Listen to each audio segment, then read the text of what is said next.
Hello, my name is Monique and I'm an acute care physical therapist here at the Southern Arizona VA Healthcare System. Today, I will be providing you with information on a preoperative education seminar.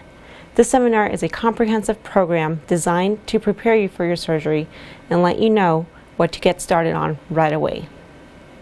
Many topics will be discussed, including how to prepare for surgery, what to bring with you to the hospital, and your hospital stay, among others.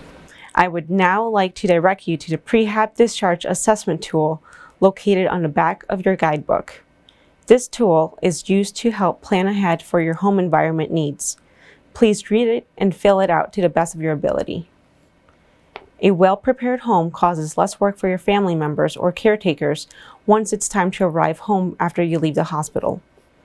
You will not be able to drive for at least 2 weeks or more after surgery, which will be discussed prior to leaving the hospital. Arrange to have someone drive you for at least 2 weeks. Consider asking a friend or family member to help with errands. Organize your home.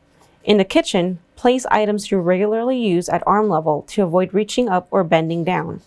Set up a recovery center where you will spend most of your time. This is a place where you will have your essentials, such as your phone, medications, and water within reach. Identify and remove any trip hazards, such as throw rugs, electrical cords, clutter, or other obstacles in your home. In the week prior to surgery, make sure to discuss with your surgery team which medications you may need to stop prior to surgery and how to do it so safely. On the night before surgery, make sure you have a healthy, balanced meal unless otherwise directed by your physician. No eating should occur after 12 midnight. Also, you will be supplied with body wash and instructions at the preoperative appointment, which you will use to cleanse your skin on the night before surgery. It is important to check with your primary care physician as to which medication you can take the day of surgery. Please gather the following items prior to your arrival: your total joint replacement guidebook, a copy of your living will, power of attorney, or advance directives if you have one, your driver's license or ID card, loose-fitting clothing to last you for 2 days, comfortable pair of closed-toe walking shoes, dentures, eyeglasses, phone charger, and a book to read, medical equipment such as your inhaler and/or hearing aids, and any assistive device you currently use on a daily basis, such as your cane or walker. Do not bring large sums of cash, jewelry, or other valuables and medications unless directed to do so by your physician. Please arrive on time for your surgery. Once your surgery is complete, you will be taken to the post-anesthesia care unit or the PACU. When the PACU team is satisfied with your progress and initial recovery, you will be transferred to one of our inpatient units. We want to keep you as comfortable as possible while utilizing little to no opioid or narcotic medications.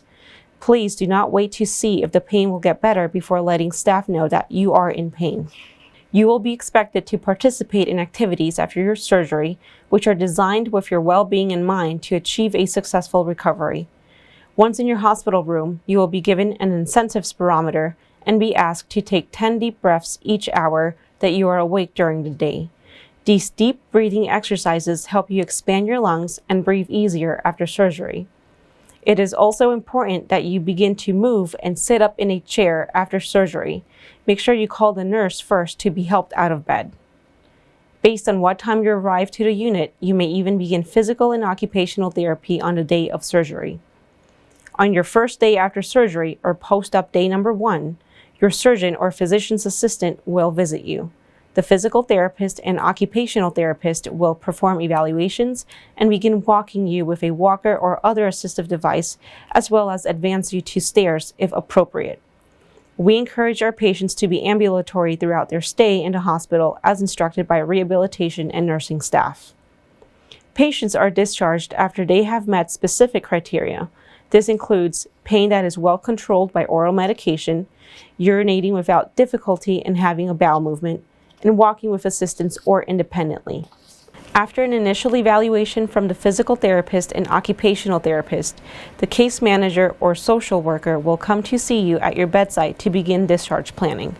Home health care services, if needed, and equipment needs will be arranged for before you leave back home. If it is deemed necessary that a skilled nursing facility or SNF will be a part of your recovery process after you leave the hospital, the case manager or social worker will present a list of several providers. When you go home, there are several things you need to know for your safety, recovery, and comfort. If equipment is needed, the physical and occupational therapy staff can order it for patients prior to discharge from the hospital. Equipment is usually only ordered for patients going home. Caring for your incision. Keep your incision clean and dry. The bandage that is applied in the hospital can typically stay on for 5 to 7 days as long as it has stayed clean and intact. Your physician may have specific instructions on when you can shower. Notify your surgeon if there is increased drainage, redness, pain, odor, or heat around the incision. Walking is an important part of your recovery. Walk daily and increase the distance each day, allowing rest between activities. Use a walker or other assistive device until the therapist has transitioned you off of them. Follow up with your doctor. Most surgeons will require a follow-up between 10 to 14 days post-surgery. Make sure to arrange your post-surgical appointment with your surgeon. Get a medical ID card from the doctor that states that you have a joint replacement.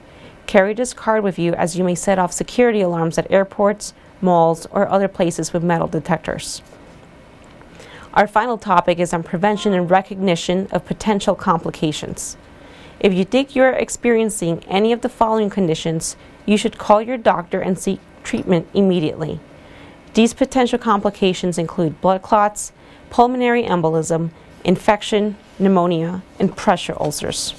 Lastly, please take some time to read through the provided total joint replacement booklet for your upcoming shoulder, hip, or knee replacement surgery, and contact your provider with any questions or concerns you may have.